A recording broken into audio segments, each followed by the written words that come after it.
headlines. So Labour being accused of a major U-turn over its pledge to set up 5 local inquiries into grooming gangs. Now, I can't really add anything here that hasn't been said many times, even just a few moments ago when I was chatting with Julia. Jess Phillips, I sort of got to know Jess a little bit when we were doing the TV stuff around about a year ago. She was a fairly regular face on my, I don't know, we did so many shows then, I can't remember which one it was, probably the nighttime show.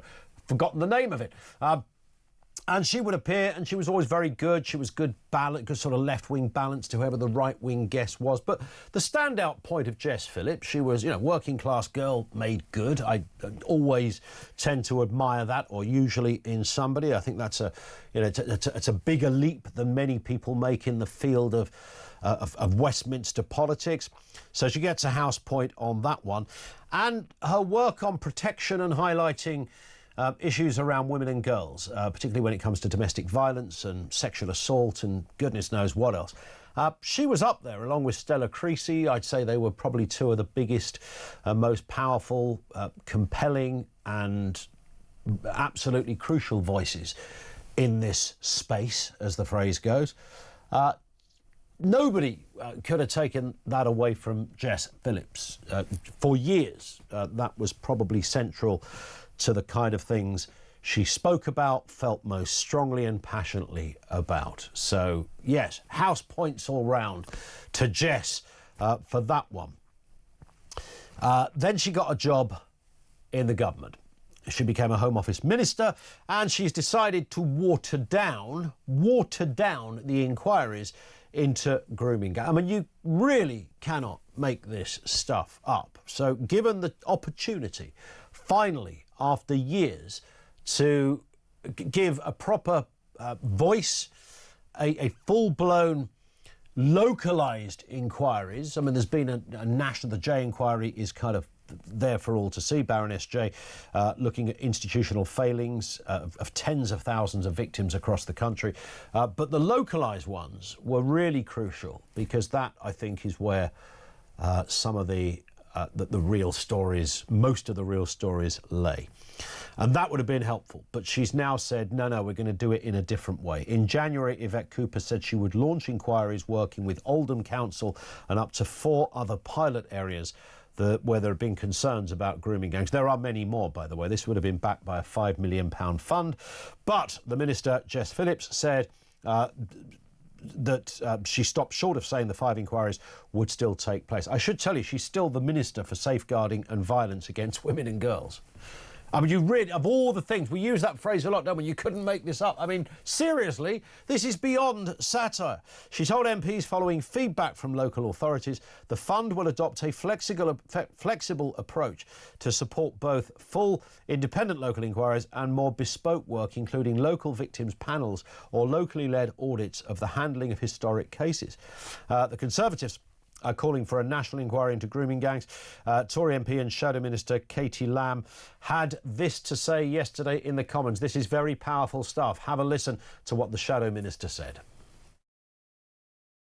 Why have ministers refused to establish a dedicated unit in the National Crime Agency to investigate councillors and officials accused of collusion and corruption? And I am sorry to say that unit, Mr. Speaker, must also investigate police officers. In one case, the father of an abuse victim in Rotherham was arrested by South Yorkshire Police when he attempted to rescue his daughter from her abusers. He was detained twice in one night, while on the very same evening, his daughter was repeatedly assaulted and abused by a gang of men.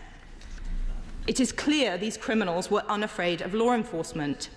In Kirklees, Judge Marson said, "You were seen with your victim on at least 3 occasions by the police. None of that deterred you, and you continued to rape her." How, without a national inquiry, can we know how and why these monsters enjoyed effective immunity for so long? And how can we be sure it will not happen again?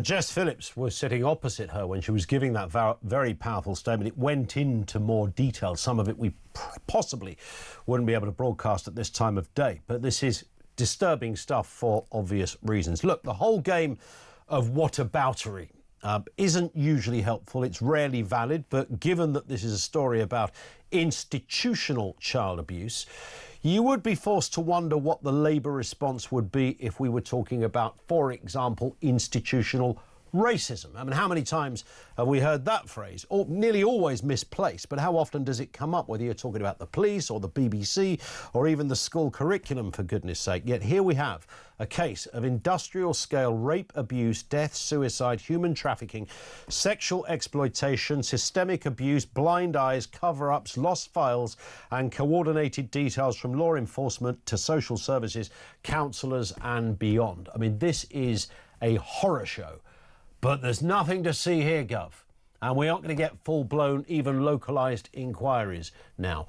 The last time I looked, not a single person of all of those people that were involved, counsellors, various agencies, social, so whoever it happened to be, I don't think a single person, I'm not talking about the abusers here, I'm talking about the system, local authorities, those that would have been in charge, sometimes, curiously, laughably as it turns out, in charge of safeguarding. Nobody has walked the plank so far. Nobody has spent any time in a prison cell. Nobody has been questioned by the police. I don't know in the... If this was 1925, I could get it. I could go, OK, well, they didn't really have, like, systems and joined up thinking. This is 2025, and although this goes back a few years, literally no one did anything wrong, according to this. It is an outrage. And the question, what is behind Labour's reluctance to hold these inquiries, is an absolutely reasonable one to throw at you today. 0344 499 1000. This is beyond outrageous. There really are no words to describe the ineptitude of this government. Are there any further lows they can hit in their already curious CV of hitting the bottom of the barrel on a regular basis?